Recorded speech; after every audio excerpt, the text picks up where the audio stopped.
Hi, I'm Patrick Clark, and I'm joined by Ava Kitzi. And today we're going to talk about the quarterfinals of the age group that just happened this past weekend. If you like listening to us chat about CrossFit news and everything that's going on in sport, make sure you like and subscribe to the channel. Ava, how are you doing today? I'm great. How are you? Oh, not doing pretty good actually, considering. Did you do any of the workouts this weekend? I did not. Nope. You did not? Did not Nope. participate this year, huh? Not yeah. After last year, I'm done for a while. Yeah. If you guys don't know Ava, Ava's our team correspondent. You're graduating in May, aren't you? Yep. May. And then off to college. So, but we have a host of guests with you today from all throughout the age groups, and let's bring in our first guest. We have all the way from Ireland. How are we doing, Lucy? I'm good. How are you? Not too bad. So, Lucy, this is your second online group qualifier.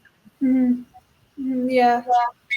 It was definitely a lot less stressful than the first one because you had no idea what you were doing going into it.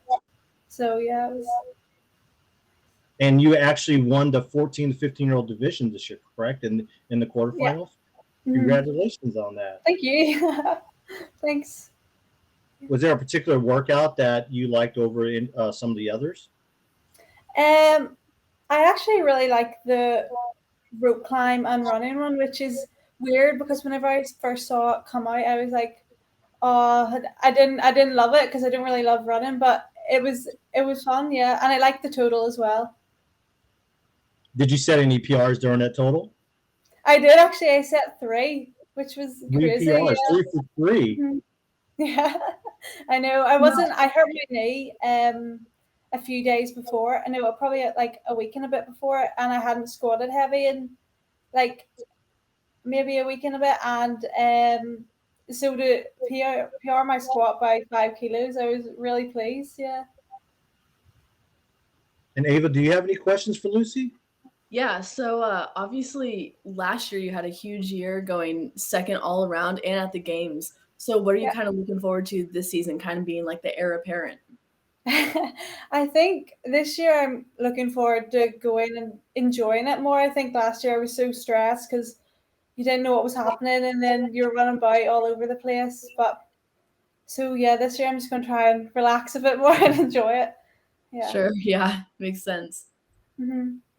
So do you think that you talked about experience, last year as a 14-year-old, going against someone like Olivia? Have you talked to other teen athletes in your division? I know most of the athletes are from America, but you being in Ireland, do you have any communication? And specifically, yeah, I would talk to quite a few of them online just through Instagram and stuff. But yeah, I love meeting new people from this, so I make sure to reach out to as many people as I can and say well done. So yeah. Is your goal this year actually, obviously besides winning, you still have one more stage, a semifinal stage. So has it been hard to kind of get used to this new stage, this new format, especially with so many online competitions?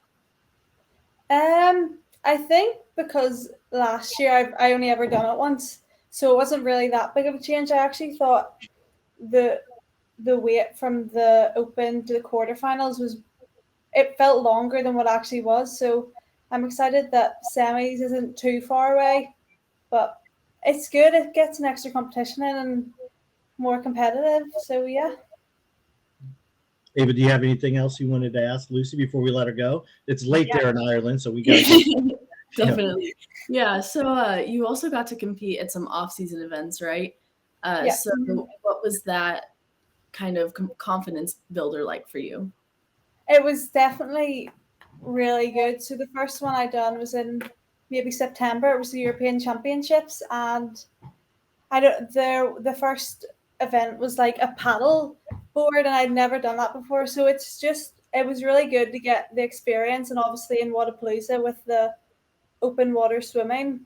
Well, even though that was at the games, but yeah, it was a good variety of the competitions. So yeah, it was fun.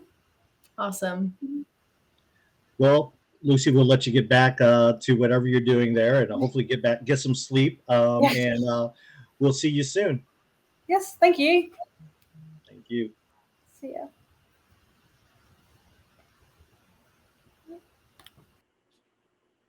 So we go from across the pond, the opposite direction, across the Atlantic, and we're going to bring on Trista Smith, who's another teen athlete.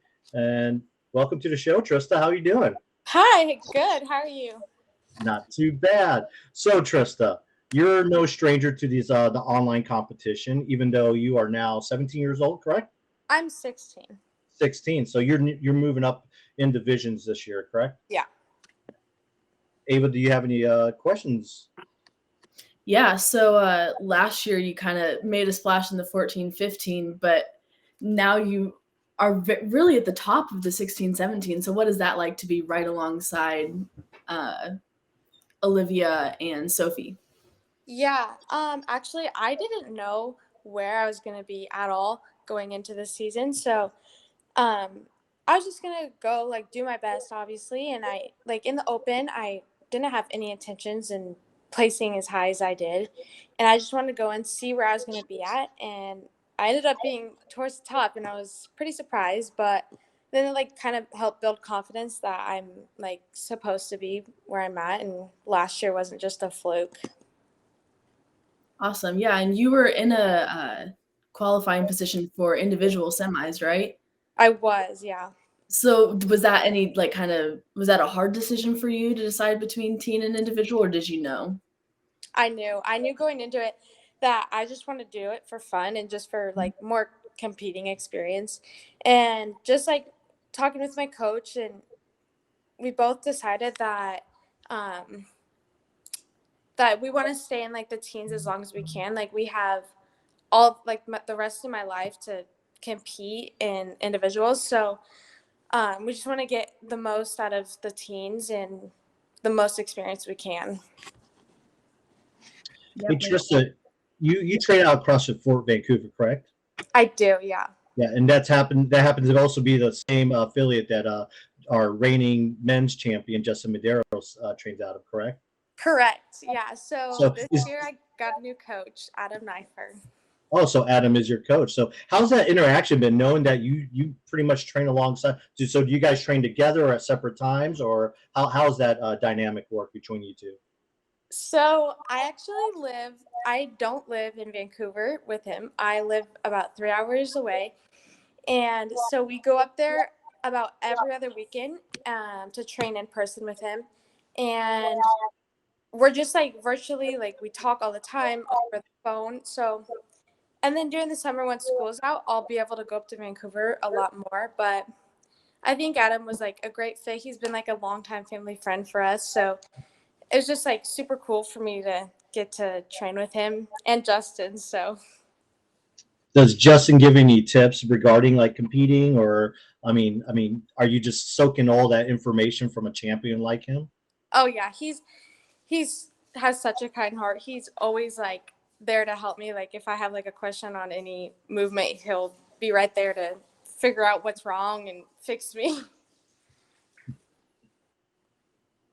Ava, do you have any other questions for Trista?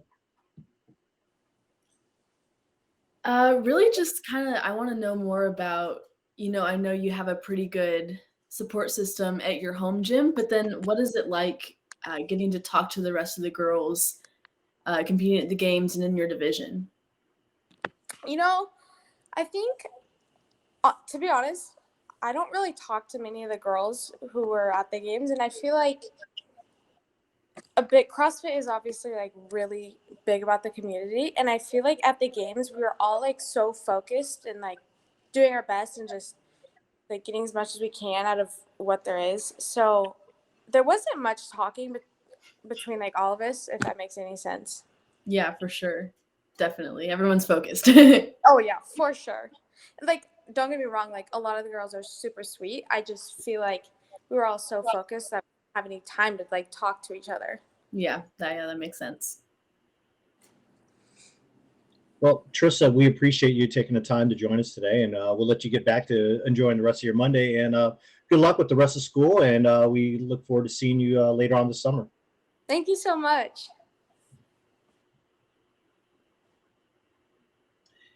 So we just talked to two teen athletes there. So let's move on into some some people that are probably legal enough to drink, and we're gonna bring on the one and only Chyna Cho. How you doing, Chyna? I am fabulous. How are you guys? Oh, you can't be well. We can't be doing as well as you are. I mean, you live in Hawaii right now, so I do. yeah. Best decision So I ever made. best decision. That's saying a lot Best coming from decision. a seasoned pro like yourself.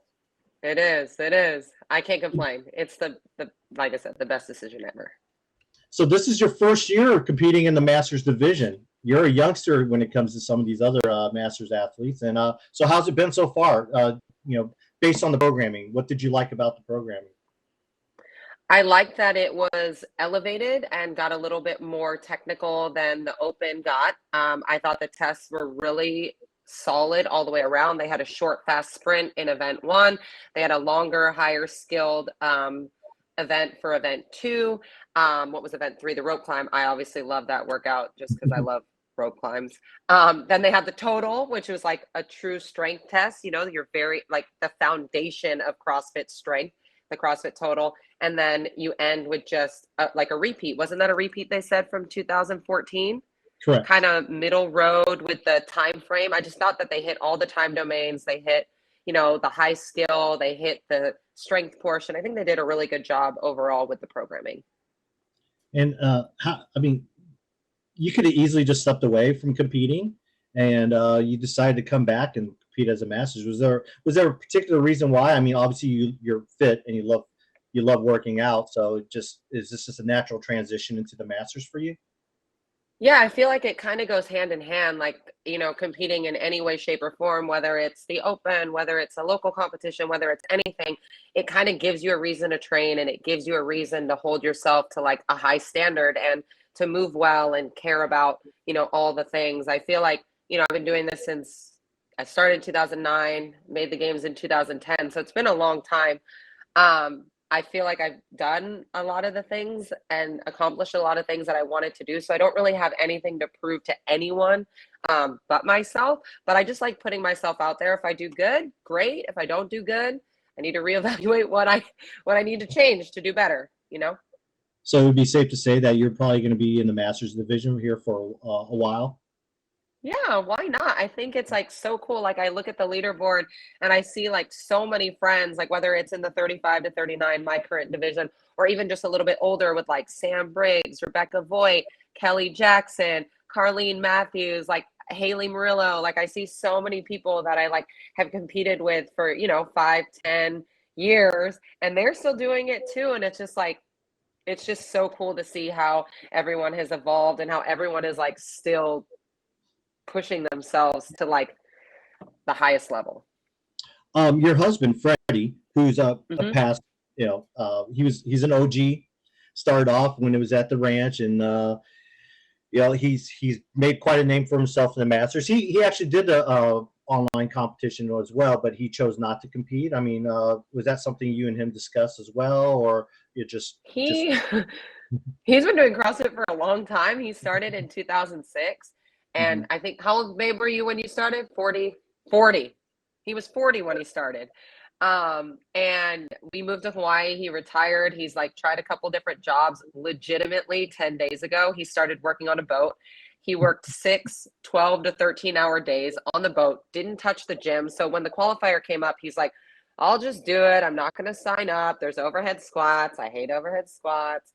Blah, blah, blah. He does the damn workout and he finishes and he's like, I guess I'll sign up, but I'm not going to video anything. And I'm like, okay, whatever. Because he took like 230th in the Open. He's like, there's no way I'm going to even be in the top 50. This fool finishes 38, doesn't go to the gym for a week, works like 80 hours. I'm like, what is happening? I train like nonstop and I can barely do that. And you don't do anything. And then you're in like almost the top 30. It's not fair. Typical Freddie, huh? Yeah, really. You mentioned something about video, and you actually had a post about Andrew Hiller, and just wanted to get your opinion on that. Pardon? He cracks me up. I love it. Yeah. He like says what everyone wants to say but doesn't say. I mean, is it the right way to go about it and be like, oh, you know, like brash or whatever? He reminds me of Tosh.0. Have you guys ever seen that show? Like where he kind of like analyzes the videos and like criticizes them and then just does it or whatever. I like it. I mean, I don't really want to be one of the ones that he rips to shreds, but if he does, I mean, probably kind of deserved it. But yeah, but as a masters athlete, and obviously he doesn't have anything against masters athletes, but he, as a masters, is that the back of your head, knowing that someone like him could be watching your video, and does that motivate you to kind of, I don't know, maybe do the movement? I mean, is it there? Or is that consciously? Are you thinking about that during some of these workouts? I kind of constantly think about that anyway. I kind of like to pride myself that I'm not necessarily the best athlete. I'm definitely not the strongest athlete, but I do try to hold myself to a standard. Like if I don't make a wall ball in training, I no rep myself just because I'm like, I'm going to get no reps in competition. So I feel like throughout my CrossFit career, I've done a really good job at minimizing no reps due to like poor movement. So him like addressing this, I think is so awesome, because even people at like my new gym and my new community, after watching a couple of videos, are like, wow, I should probably film my squats more, or wow, maybe I thought I was locking out, but I'm really not. It like just brings awareness to, trying to hold ourselves to a high standard. And he brought that up, I think, in one of his latest videos about like, we pride ourselves on holding ourselves to a super high standard and squatting below parallel and making full extension and getting good lockout, not these like globo gym reps and stuff. So I think that, like, again, maybe it's not like everyone's cup of tea with his sarcastic kind of brash, rough, very rough around the edges approach. I kind of like that. So I think it's funny. And I think that the overall message that he's trying to send is pretty solid. Ava, do you have any questions for this future Hall of Famer of CrossFit here? Oh, God. I got to make it first. These girls are like crazy good. Yeah, so I was going to ask you about that. I think there's a lot of people that kind of discount the age group divisions as, second tier. So now you've obviously had a lot of experience in the individual divisions, but now that you're experiencing this new division, have you like gained any new perspective on the age group divisions? I think that it's really challenging, because the field is a lot smaller. So you have a lot less room for error when you get to competition. Like if you take first, that's going to be great. If you take outside the top 5, that's going to be really bad, because you don't have a lot of room to shuffle, versus like the individual or even the team competition. You have like 40 competitors, 50 competitors, 30 teams. Like there's a little bit more wiggle room for like, and time to have a bad event, and kind of make up ground. But I think it's super cool. And I kind of like the fact that, like, because we are a little bit older or a little bit younger, it goes back to the more traditional CrossFit, which to me, like, I excel a little bit more at that when it came to the games and it came to like the kind of circusy stuff, like the parallel bars and stuff. I really struggle. I just am not very good at that. Not saying that won't come up, but it's a little bit less likely to come up. And it just comes down to the more like roots of what CrossFit like started with. Chyna, do you have any? Our first 2 guests we had were teenage athletes in the teenage division. Do you have any advice for some of these young athletes that are coming through the teenage division? I would say if you love CrossFit, which I'm sure that a lot of them do, focus on it, but don't make it your only focus. I think that if you still play other sports and still experience all of the things that, like high school and club sports has to offer, it will just make you that much better as an athlete later on. And without the like wear and tear of like the constant weights and the constant pressure, constant pressure. It's just a little bit different. I think the longevity would be a lot better for those types of athletes. Like I said, if they 75% CrossFit, but they still did track and gymnastics and volleyball and all these like other sports that like build camaraderie, build community, build confidence, and just put you out there in like all these different realms that are all going to transfer to CrossFit and make you even better. So I would say still do your traditional sports. Don't give that up. Well, for all your teenagers out there in that division, that's words of advice from a former collegiate swimmer and just an all-around just great person. Thank you so much, Chyna, for joining us. Thank you, guys. Can't wait to see what you do in the semifinals. Pray for me. All right, guys. Thank you. Thank you. So we're going to bring on another teenager. This turned into quite the teen show. I mean, we have you, Ava, and brought in Chyna, but we're going to bring in Caleb McClure. How you doing, Caleb? Good. How are you guys? Not too bad. We'll start off with you. Go ahead and ask some questions for Caleb. Yeah. So last year was your first year at the games. I want to just know what you've learned since then, how you've grown as an athlete. A lot of it is pacing.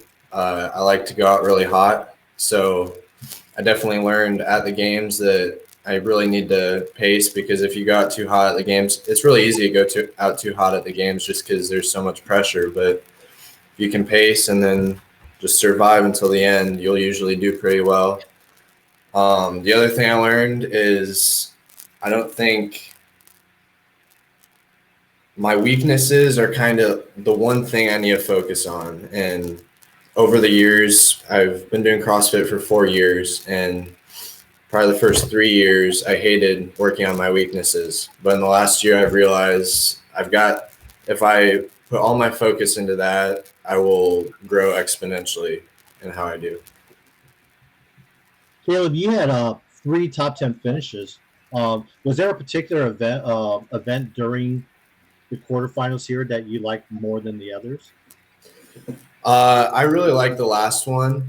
It's not a workout that's really good for me. I think the total was probably the best workout for me, but the last one I was able to kind of grit out on the row, and rowing's something I've been working on really hard. So it was good to see that work paying off. Handstand push-ups are another thing I struggle with a lot, and I was able to just move through those really quick. So I was really happy with how that one went. Also, looking at that field, just in the top 10 finishers, a lot of those athletes are athletes that aged up, just like have aged into the division, and some are some returners from last year. I mean, are these athletes that you communicate with, or do you have a relationship with any of them, or do you talk to each other on a regular basis? Yeah, 2 of them, Aaron Merritt and Elijah Subiano. I met Elijah last year at Jacob Hepner's teen camp. And then I was with both of them at the games, and then also at Wadapalooza, I met them again. So I've kind of gotten to know them a lot better, and we generally, when we see each other, we're right back to being friends. It's not too awkward, so that's always good. Ava, I'll let you have the last question here for Caleb. Yeah, so I know a lot of teams in your division are really looking towards making the individual division and being the next Justin Medeiros. Do you kind of have similar goals, or are you looking for a different path? Yeah, so probably since January, I've realized I really want to go all in on CrossFit. This is my last year in the teenage division, so next year I really want to qualify for a semifinal. That's kind of the big next step after this season. And it helps my mindset, because I realize whatever happens this year, if I continue on with CrossFit, it's a very small part of my career. So it encourages me that whatever happens this year happens, and I'll move on. And next year I'll be in a new division, and I can just start growing all over again. Hey, Caleb, before we let you go, I noticed you have a little disc golf. Is that something you're interested in? Yeah, I got into it last summer with some of my friends. I'm nowhere near good at it, but it's fun. It's a good thing to do on rest days when I can't train, and it's a good thing to get your mind off of CrossFit and everything. Our very own Brian Friend, he's an avid disc golfer. So maybe you should shoot him a message, maybe challenge him up when you're up on ice. Maybe you guys can find a course together. Yeah. Well, thanks again, Caleb. We look forward to see what you do in semifinals, and best of luck. All right, thank you.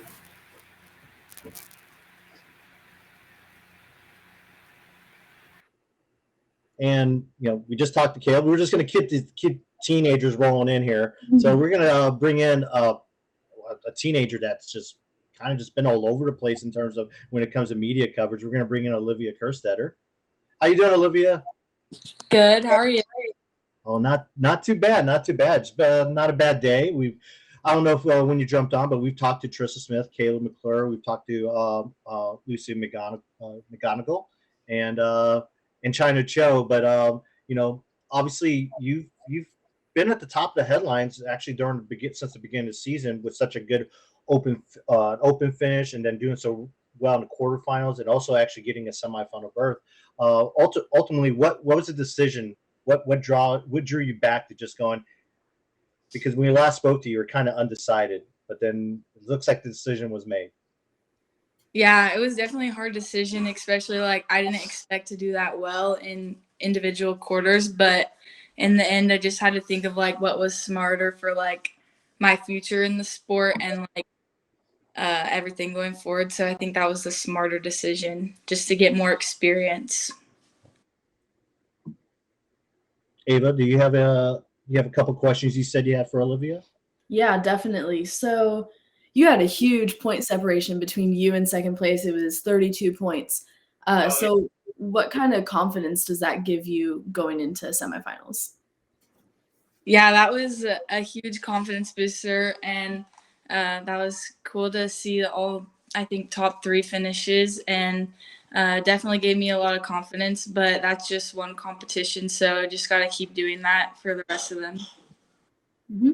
And also, I know at the games last year you struggled a little bit with the cardio, especially in event 1, that terrible trail run. Yeah. For this season, you've done a great job with the cardio. Has that been a big focus for you? Oh, absolutely. Like I've been doing that so much, so I'm glad to see that improve, and I hope it keeps improving. Olivia, last year, we had Mal O'Brien, Emma Lawson, a bunch of teenagers kind of just come out of nowhere and lay the claim down to being the next top CrossFitters, not just in the future, but now. This year, it seemed like you and yourself and Trista have kind of separated yourself from, our, I guess, that new batch of athletes coming up, both as 16-year-olds. Emma, obviously 17. She had another year, but she elected to go strictly individual. How would you explain why is it that the teen women have progressed to the point where they're competing or have the option of competing individual, whereas kind of the teen boys have yet to make that jump yet? I honestly don't know. I think that just maybe a huge part of it is the weightlifting. Like girls have like easier time progressing from the teen weights to the individual weights rather than the men. I feel like they have a harder time or aren't as strong yet. Speaking of strength, one of your 3 event wins was in workout 4, the total. I'm sure that was probably one that when you saw that program, you're probably pretty excited. Did you any PRs come out of that?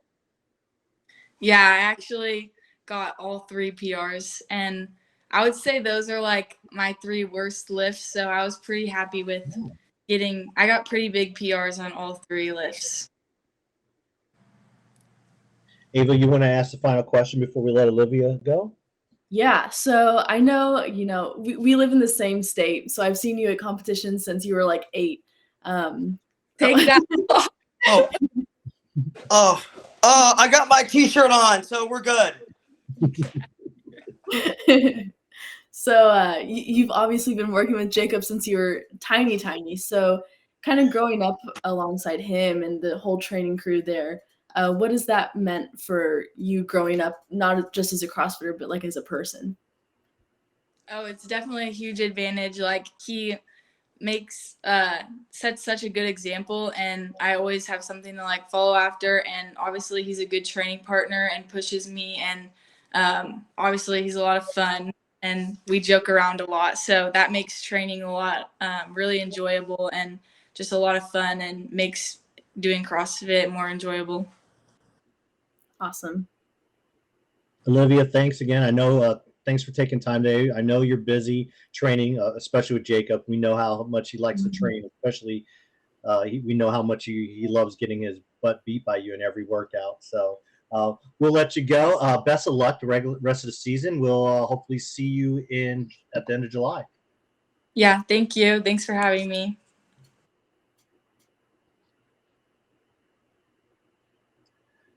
There's some impressive athletes we've already brought on from the teen division, Ava. Is there any dark horses you see in the teen division? Let's start with the 16 to 17-year-old division. Is there any athletes that you see that maybe people don't know that are up and coming? Definitely. So in the 16-17 girls division, Haley Rolfe is just a huge up and coming star, I think. She's 14th. She got 14th in quarterfinals, but she was third in the 14-15 division in 2021. I saw her compete at the games and also at the Elite Teen Throwdown at the pit. And she just is a class act, like super strategic and smart, but also just super kind and a great kid. What's nice about Haley is that she's super consistent. Like her best events at the games were, I think, the run, the swim, and the wall walk thruster event. So really just covering like all modalities there. So that's super exciting to see.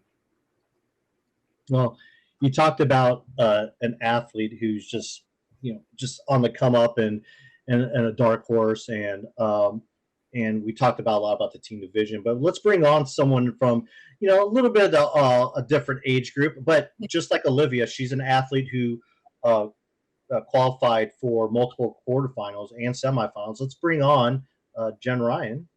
Oh, hey. Hey, there she is. How are you doing, Jen? Hello. Fine. How are you doing today? Hi, good. How are you? We're here with you. So what better thing than that right now? It's the best time to hang out with us old people. Yeah, I don't know if before we jumped on, it's like we're talking to a bunch of teenagers, and I'm here with Ava, our teen expert here, but I figured I'd bring on some of the 40 plus, well, I'm not going to say how old you are. I'll let you do that. 42. I don't even care. Exactly. Say it loud. He owns it. He owns it. Jen, it's been an interesting season so far for you already. I mean, you crushed it in the Open, you crushed it in quarterfinals, you got a semifinal invite. You've actually registered and accepted that semifinal invite, and then this weekend, here you are, quarterfinals for age group. You finished second worldwide. So the next question is, what now? Let's see. What now? Next is, Masters semifinals. So that's been the plan. That's been the goal. So that's where my season's headed. I swear so I've been doing Masters online qualifiers since 2017 when they started the 35 to 39 division, and I was 37 at the time. So I have done 17, 18, 19, 20, 21, and this year. And all of those years, there has been something weird that has happened, whether it's like a video thing or just something, I swear, and it's caused me stress. So, when I ended up qualifying for the like individual quarterfinals this year, I spoke with CrossFit HQ like that week once the invites came out. I said, hey, can we still go ahead and register?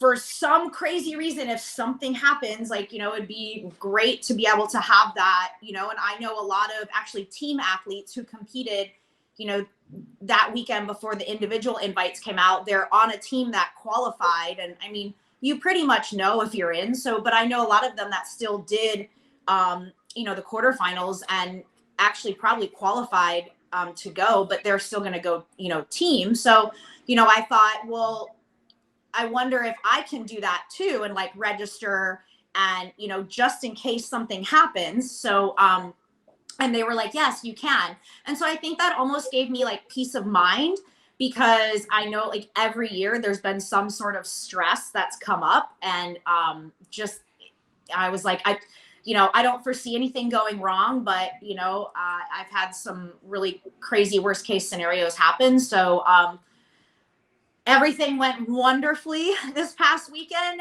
And, I owe a lot of that to the people here at CrossFit Invictus. It was probably my absolute favorite experience this year, because Holden Rethwell and Hunter Britt and CJ Martin, literally, they took out all of the guesswork for Sam Dancer and I this weekend. And Jen Dancer did it too, his wonderful wife, who is actually in 35 to 39 too. So they literally took out all of the stressors and just made everything so great and easy for us, except for getting through the workouts. But I really am so blessed that not a thing really went wrong this year besides missing my back squat weight that I wanted to hit. But so other than that, nothing really, no unforeseeable craziness happened. And so yeah, I'm going to do, the Masters this year. So Masters semifinals. Yeah, it's funny because we interviewed Becca Voigt earlier on last week, and she said she actually, I think you reached out to her to let her know that, hey, we can sign up and do this if it doesn't work out. It's pretty crazy how the semifinals could be your fallback option. But obviously, you and Becca don't you don't need that fallback option because you both crushed it in your division during this quarterfinal stage. And you look at that, when you look at that top 10, there's some pretty competitive athletes there. Some that you're familiar with, and some that you aren't. But is there any names out there in your division kind of sticks out? Oh, let me close this door. Sorry, the cops are out there. Our Invictus location is downtown, and it's right across from a police station. Only in San Diego. Crazy on the streets in San Diego.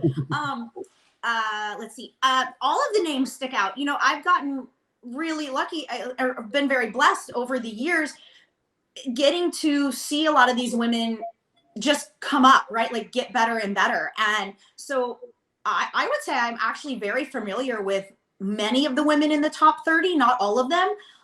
Definitely in the top 10. I'm a CrossFit dork, and a lot of people will tell you that. I'm a fan of the sport still, like first and foremost. And I just like Britt Weiss will even say like, Jen, I don't know this person. You'll know, you know everyone. And, it's just because I love it. I love to just know what people are about. Right. Mm-hmm. So yeah, all of the women, honestly, in the top 10, and honestly, the women in the top 30 are people, 90% of them I'd say I'm familiar with. And I'm lucky and blessed enough to have gotten to know them over the years, whether it's personal face-to-face or most and many of them are via like Instagram DM, so like Kelly Friel has been someone that I just think is super amazing. And I've talked with her on like Instagram so many times all throughout last year, and I finally got to meet her at the games last year, and that was just great. Laura Nielsen, who I think finished 12th in this quarterfinal, her and I have spoken. She's out on the East Coast at Krypton, and she's just a wonderful human. And, like Val Vobril and like Becca Voigt, just getting to talk with them in person sometimes too. They're just like a breath of fresh air, and they're just, they're really amazing people. And, even like, I think I introduced myself to Sam Briggs at the games last year, and I actually used Kelly Friel as an in. I was like, hey, I kind of know you through like just knowing Kelly Friel, who, I've gotten to talk with her a lot of times on Instagram. And I know you guys are both from the UK and you've trained together, and, she's wonderful. I'm so excited I got to meet her. It's great to meet you. I was such a dork, right?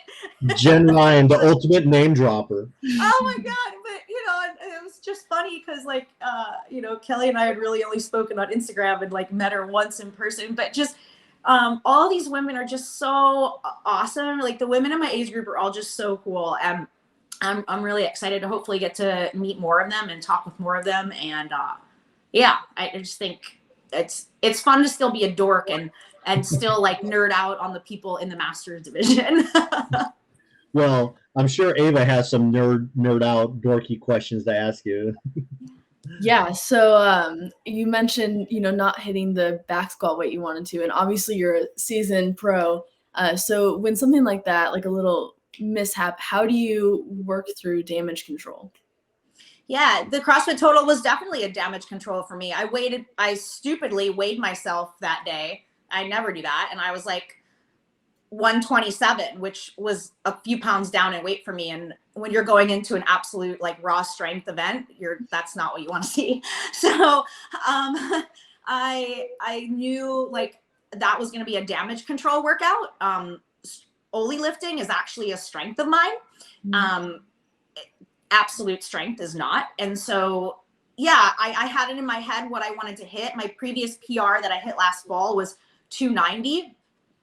And So I was like, okay, like, let's try to go for it. You know, we've been conditioning a ton. So I'm someone who will like lose a lot of size and strength pretty quickly if I'm not careful. And so I kind of knew going into it, I was like, hey, we're just going to see what we can do.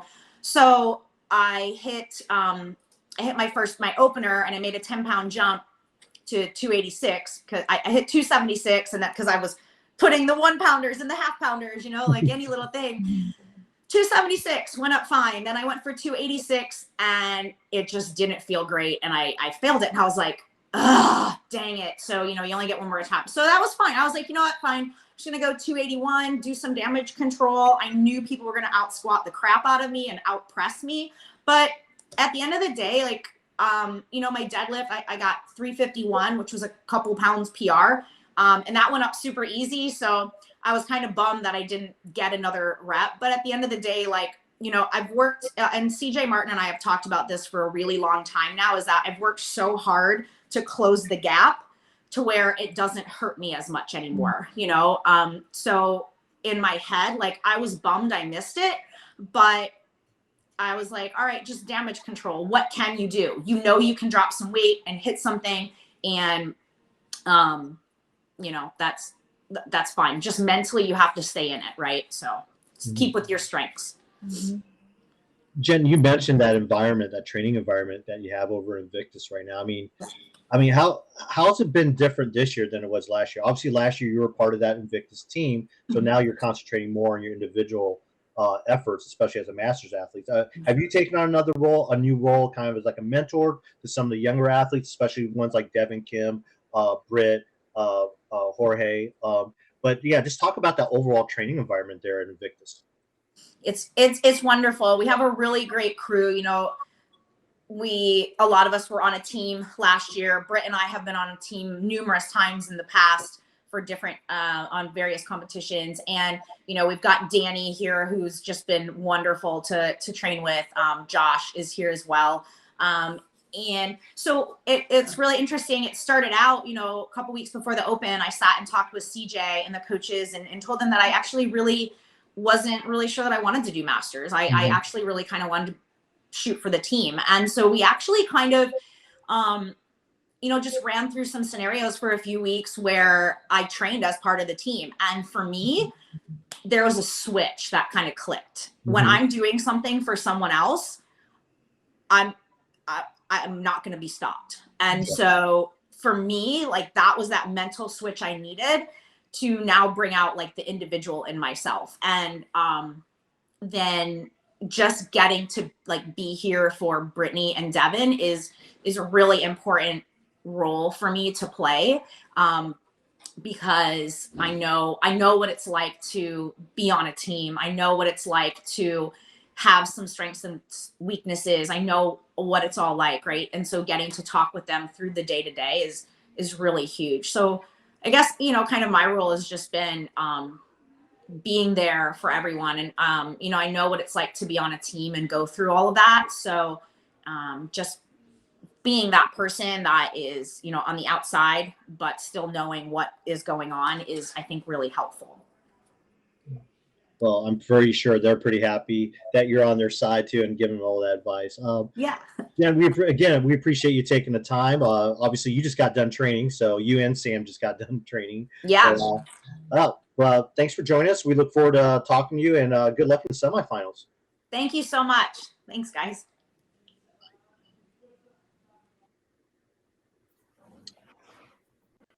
Kind of a different philosophy when you talk to Masters athletes compared to teen athletes, and I mean, obviously it's a generational thing, but I mean, do you think that a lot of these teen athletes, it'd be smart of them to seek out advice from some of these Masters athletes or some of these athletes that have kind of been through the, you know, these struggles, the season, stuff like that? What's your opinion on that, Ava? I think it's so important for teens to kind of reach out of their bubble. You know, they're a tight-knit community, those elite teens, but you know, teens don't know everything. And you know, yeah, exactly. Like, you know, people that know how to drive might have some more life experience. It's definitely important. I think you know what Chyna said about playing different sports and not putting all your eggs in the CrossFit basket. I think that's something that a lot of teens learn, and having that like wider community is really important.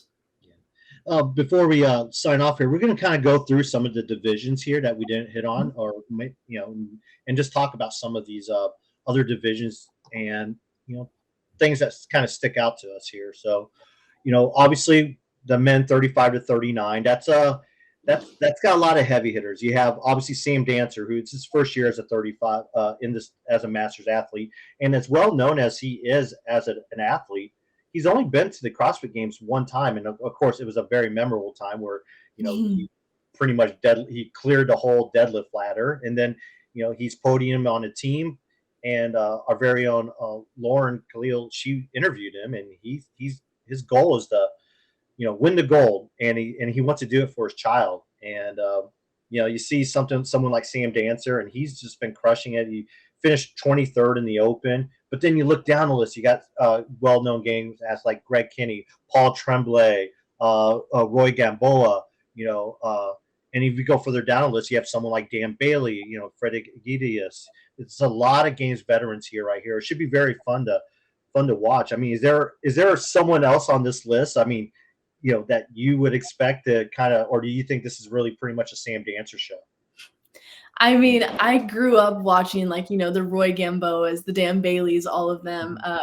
So, they're my favorites. But really, I mean, Sam is just one of those incredible athletes that you really just can't overlook at all. Yeah, it's amazing that as strong as Sam is, he only got third in workout 4 in the total. So, he apparently, as you can see, the point discrepancy between himself and Brian Wong, who's also a veteran of the sport, that it's going to be fun to watch. That division last year kind of got an upgrade. You had a lot of well-known athletes, former individual games athletes, almost come out of, I guess, semi-retirement and compete, and it's good to see that. Moving over to the women's side, again, we talked to Chyna Cho. She finished 3rd, but there's some other names there. Anita Tucker, Carla Wolford, who finished 2nd. We actually spotlight her. She's actually a doctor, and she's never made it to the games. She's been a regional qualifier. Now she's a Masters athlete, and she's in a good position to maybe make an appearance, her first games appearance. And you go down the list, Amelia Lapanen. She was actually a games athlete last year, and going down, got Kelly Jackson, Haley Murillo. I mean, this is other women stacked field, just like the men, pretty stacked. Yeah, definitely. I think athletes like Wolford always kind of stick out to me. Those longtime bubble athletes that are just they keep facing those challenges, and they just get more and more hungry for it. So I'd be excited to see her. Yeah, I mean, obviously, I have a little bit of bias here. Kelly Jackson being my coach, she actually got an invite to the athlete Atlas Games as an individual athlete, declined that, and I believe she's probably planning on going with the team from our gym here in St. Louis in CrossFit Gambit. Moving on to men 40 to 44-year-old, it's very, you have a lot of French. You have a Canadian, Michael Olivier, Justin King. It's a pretty close race, especially between the first two. And then we have two athletes here from Costa Rica, which is good to see. It's good to see that we have a couple athletes outside of the known flags to kind of compete at this level. And then move on to women 40 to 44. We talked to Jen, and she mentioned some of these names: Kelly Friel, Rebecca Voits.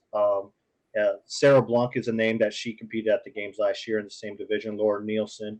And this is another. I think that this age group here as well is just a lot of well-known names, and it should be fun to watch. I mean, are you familiar with any of these names besides the one interview today? Of course. Yes, of course. I mean, you see names like Sam Briggs and Rebecca Voigt. I mean, like, obviously my little fangirl heart that's been doing CrossFit since I was 8 years old is like, But, just getting to watch the teen division or the teen divisions, I get to see the Masters too at the games. And there's some athletes that I remember just really sticking out. Yeah. And then we move on to that men 45 to 49. Jason Grubb's a name. He won this division last year. But again, I don't know. Maybe we had kind of this happen in the Open where athletes weren't peaking, and a lot of these, obviously, these Masters athletes, they did the Open. Quite a few probably end up they probably finished in the top 10%, and probably also did the individual quarterfinals as well.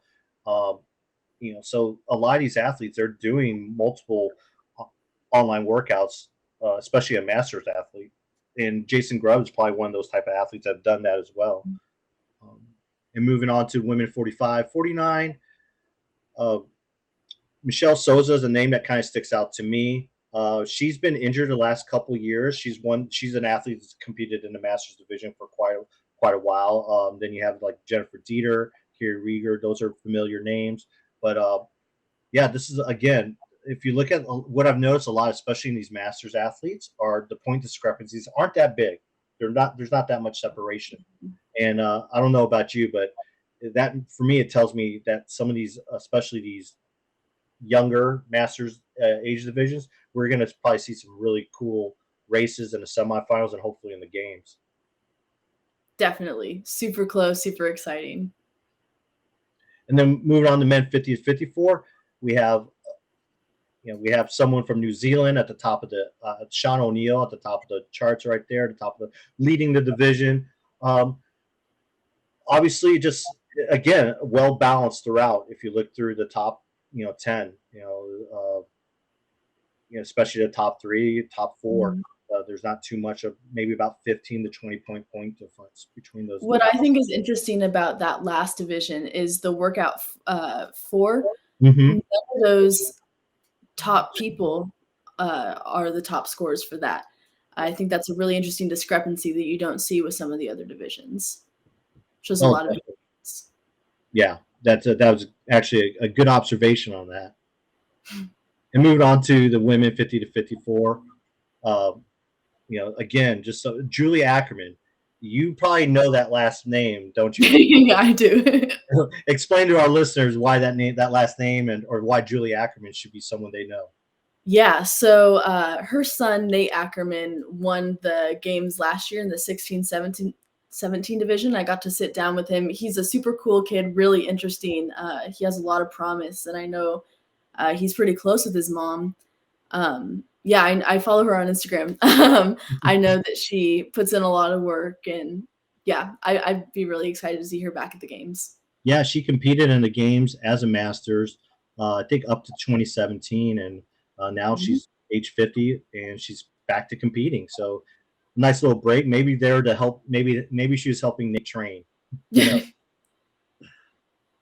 then again, the men 55 to 59. Again, I'm probably going to say this a lot. We have a lot of just very close point differentials here, and you go over to the workout for the total, and these athletes are still putting up impressive weights on the men and the women's side, and it shows you that it shows you how strong these athletes are, no matter how old they are. Definitely. It kind of gives someone as old as me is some hope. Coming from my age perspective, I'm like, oh my gosh, this kid is 14. And then moved on to 60 to 64. Will Powell, as most people would know, he's a 3-time division winner. He's this guy is also a competitive bodybuilder at his age. And then Shannon Aiken, these two right there, they're kind of like the cream of the crop in this division right here. I think you've had an opportunity to see Will in action last year, correct? Yeah, definitely. And he's quite the specimen, and Shannon's right there. He kind of goes back and forth. Those two guys kind of go back and forth. Super impressive. And then women 60 to 64. Karen Smith, Lynn Knappman. There's not enough that you can talk about Lynn Knappman. She's like she's been around forever. I think she's competed in just about every year of the Masters, every year they've had it at the games. And, for someone like her, finishing 615 pounds in the total, that's impressive. Have you done the total at all, Ava? Not since I was like 12. Probably would have changed a lot. It would have changed. Wow, you need to give yourself a little bit more credit than that. And then one of the newer divisions, it popped up last year, the men's 65 plus, and obviously at the top of the list is a name that all of us are familiar with, David Hippensteel.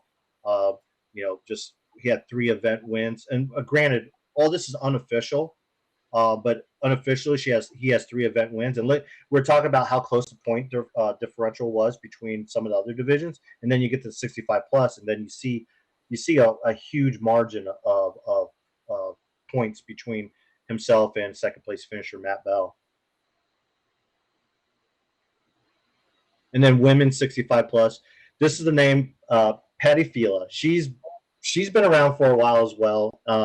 She's kind of taken the last couple of years off from competing, and here she is. She's back. She's back at the 65 plus, and she's looking like she's probably the person to beat. Yeah, definitely.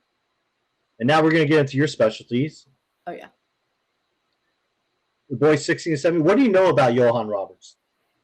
So what I know is that he's never made it to a competition past the Open before. He's competed all 4 years in the Open and never made it past, which I think is really interesting. You don't see much of that in the team division, but he's super strong. I mean, that is a crazy total for a 17-year-old. So it'll definitely be interesting to see where he goes during semis with this new experience. Yeah, definitely. I mean, again, it's a name I'm not familiar with, but I'm always interested to see. Another name on here that I am familiar with is Gustavo Pusch. Mm-hmm. He was kind of a fan favorite last year. I mean, he's very Guy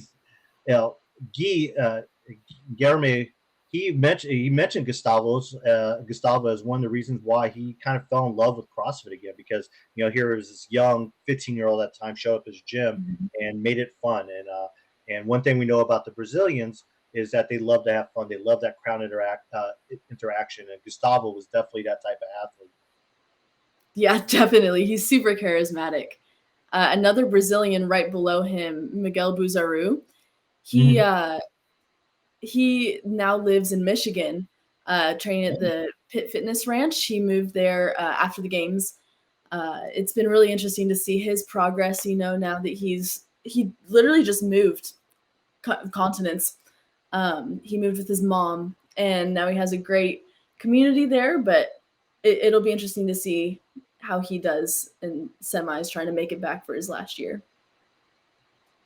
And moving on to the girls 16 to 17 division, we got ourselves a murder's row of future games champions here, or at least future podium.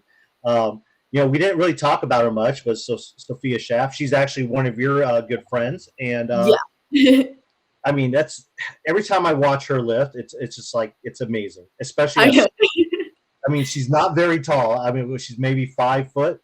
She's 5 foot. Mm-hmm. 5 foot, maybe 5 foot. Yeah, she's super impressive. And she texted me one day. I was like, "Yeah, it's crazy. I'm on a cardio cycle, and I just keep PRing." I'm like, "Okay, cool." So I think, if you put this girl on like a full games training cycle, I don't know what would happen. I am excited to see that. Well, we'll get back to finish up the team division. We want to bring in a special guest. He's had a busy day today, and we're going to try to get him while he has food in his mouth. But we have our very own Tommy Marquez. Timed it up perfectly. Hey guys, sorry, just having a peanut butter cup to celebrate the end of the Age Group Quarterfinals. How's it going? Going great. How are you feeling? I'm actually feeling surprisingly well. My back was in rough shape yesterday, but just because I maybe saved a deadlift that I shouldn't have during the CrossFit Total. But you know what? I feel all right. Put some icy hot on it. Hit a little ice bath. I'm feeling better now. We were talking about that. We were talking about obviously one of the top events was when they announced the total. When they announced the total, what was your first initial thoughts? How excited or not excited were you? Well, I was excited, generally speaking. Like, I love deadlifting. I love heavy pulling from the floor, whether it's power cleans, deadlifts, things like that. Wasn't really stoked to max my back squat because I haven't been squatting very much lately, and I got my right shoulder just doesn't like me after an old sporting injury that means that my collarbone is permanently pinned down by a metal plate. So just doing high volume pressing always isn't my favorite. But I was a little bummed that we didn't do it for the individual quarterfinals, because that was when I was actually doing those lifts as part of a strength cycle. And now we're doing, oh my gosh, you kill me.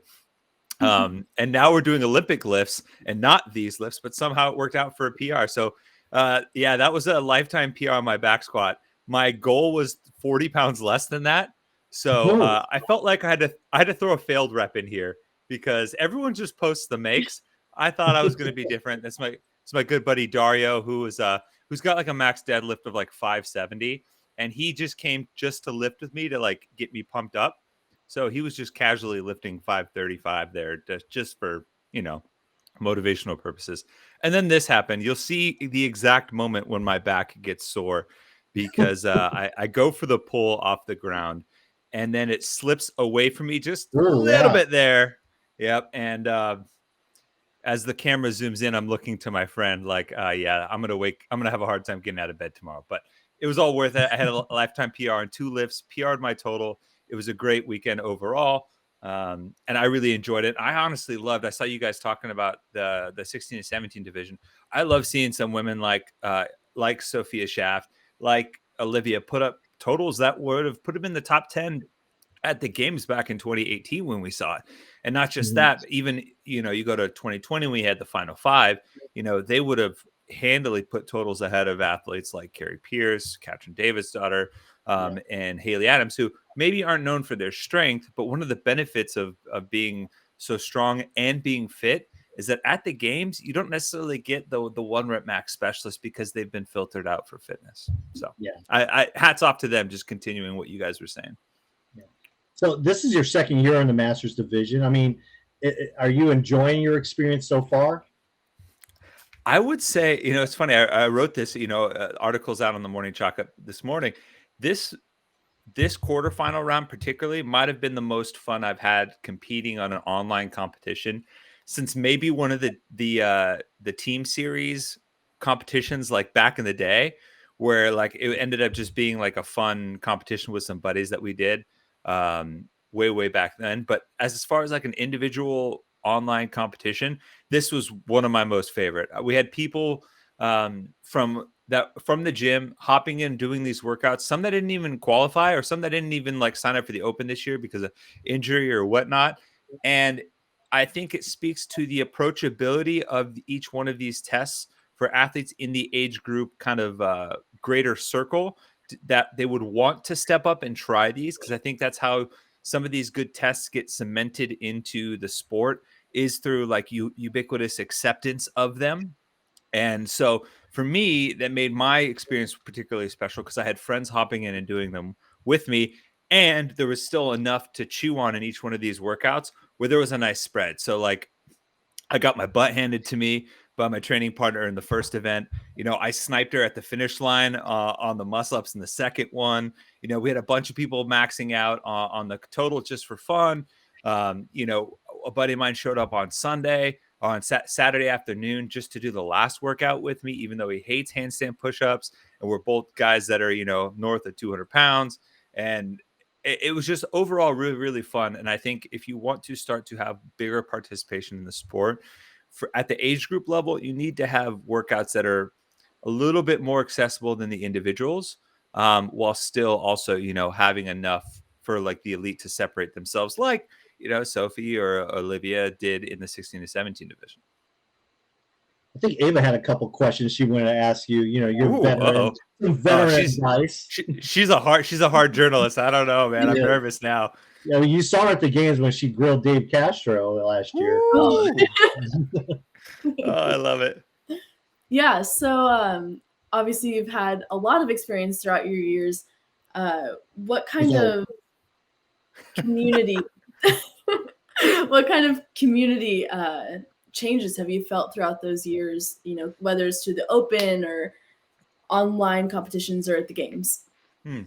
Well, obviously, I think we all knew that like 2018, in many regards, was a very high point, a high watermark for the sport, and that was a point where certain community pieces like the open announcements were still going full bore. Um, I definitely felt a fluctuation, a dip in that during the sanctionals era. I just think that, with the outsourcing of everything, it made it really difficult for reliability of things like community-based events for open announcements and messaging and things like that. And that, I think that was partially by design, right? The goal during that time was to give more platforms an opportunity to step up and have a voice. But I think I'm starting to see that turn a little bit, and I've seen that in my own gym too.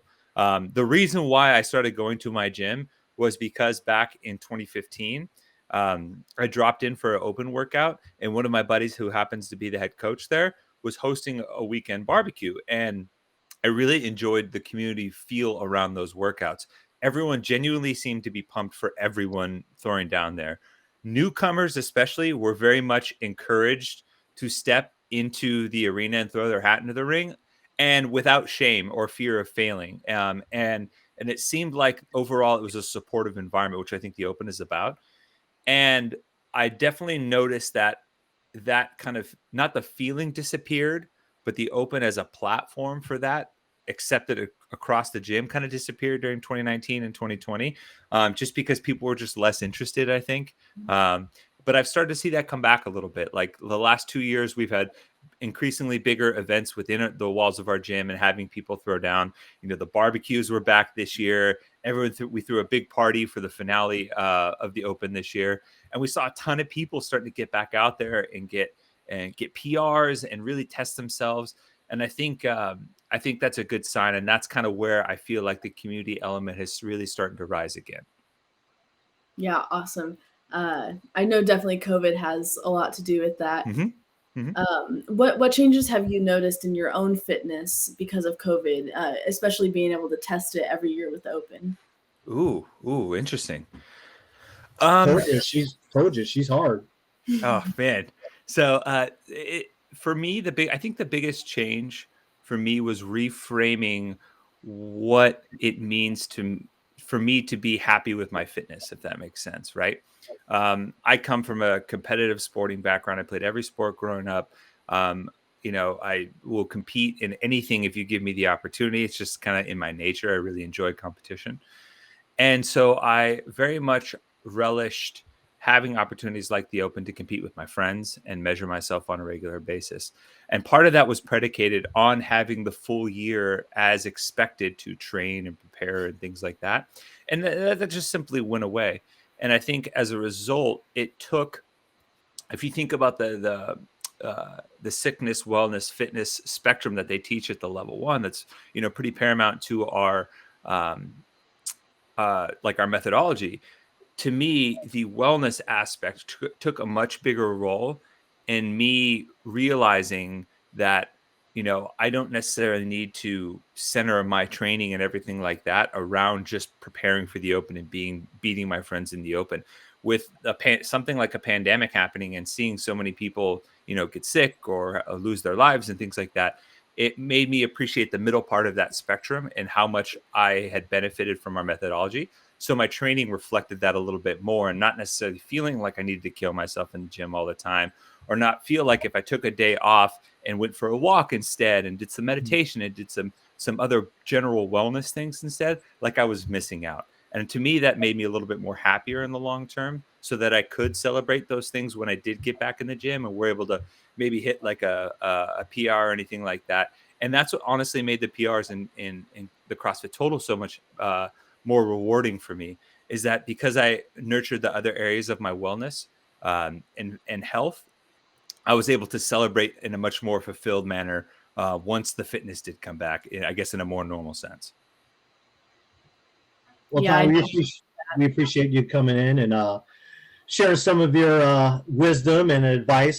For those who are listening, Tommy's article that he wrote regarding his journey and his quarterfinals, it's available on the Morning Chocolate website for Premier members. So go ahead and check that out. Subscribe, check that out. Again, Tommy, appreciate it. great job. Good. Congratulations on those 2 PRs. I'm jealous Thanks, of that. I'm jealous of that deadlift. Yep. So yeah, enjoy the rest of your day. And hey, again, thanks for joining us. Thanks, Pat. Thanks, Ava. Good catching up with you guys. Thanks. It's always a breath of fresh air whenever Tommy comes on, isn't it? Definitely. Yep. Super positive, super fun. Yeah, he just always makes things better, so much better, and he always has all his thoughts are so well, thought of, and he's just generally good dude. But let's just go ahead and finish up our little recap here, and we'll finish up with the 14 to 15-year-old age group division here. RJ, I don't know how to pronounce his last name. Maybe you do. Mystery. Mystery? Oh, Mystery. Okay. Yeah. Like a mystery? Exactly. Oh, okay.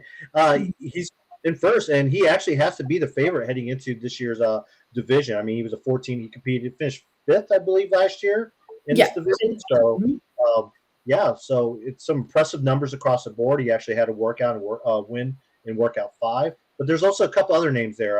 Talk about that person in 3rd place. That's a familiar name to those who follow this division.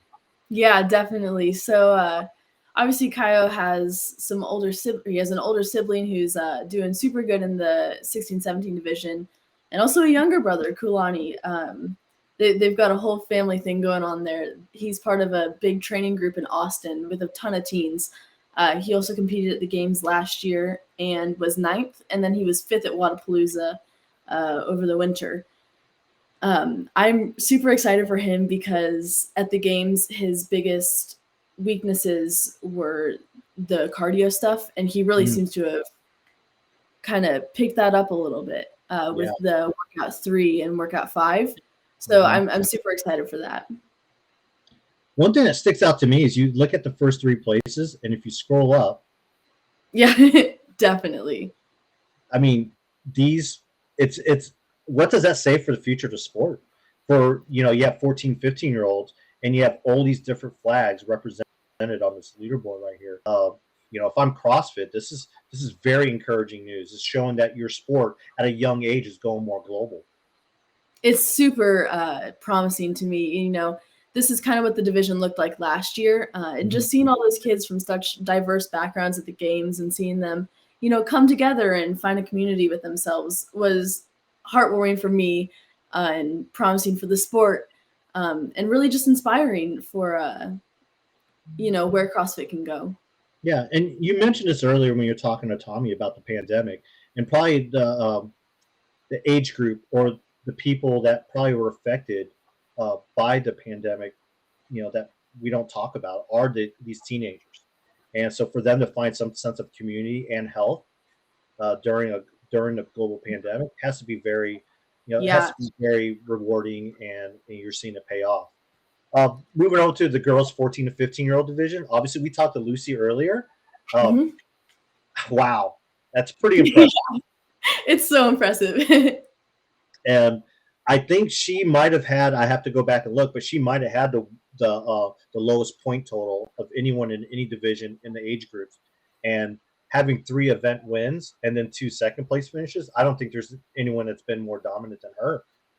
She's super impressive. Yeah, that's very impressive.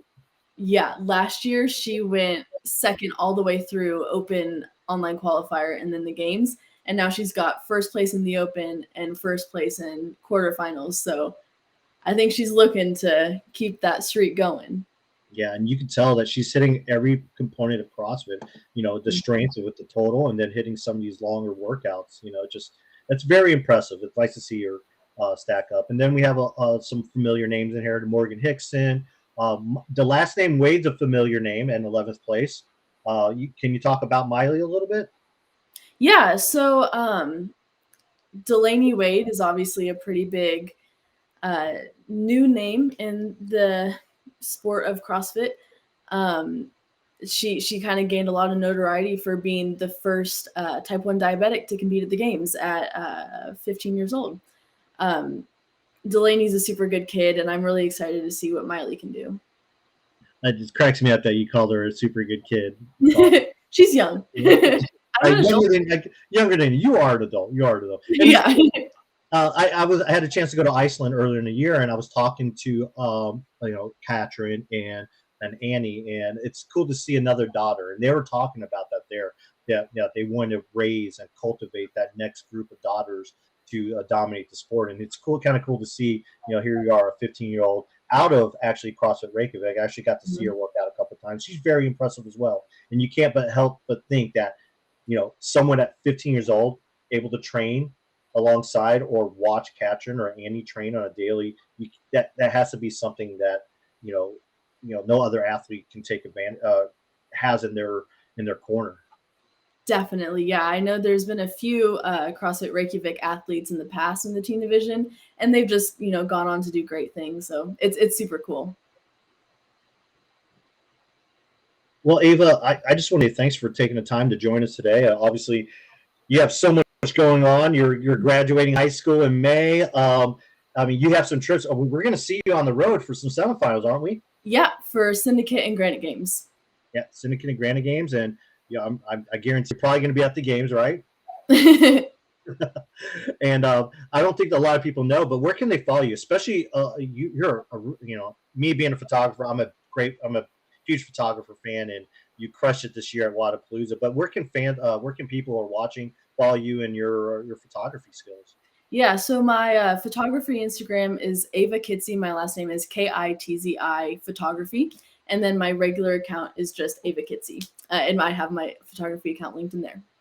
That's cool. Well, again, thanks for joining us. And hopefully you enjoyed this show. And we'll come, a usual host. My apologies. The usual host, Lauren, she's kind of dealing with some things right now, but she'll be back later on this week. She's behind the scenes right now helping us produce this. So, for you people coming on going, hey, you're not Ron, that's a little reference to Anchorman right there. She'll be back later on this week, and we just want to say thanks. And again, till next time.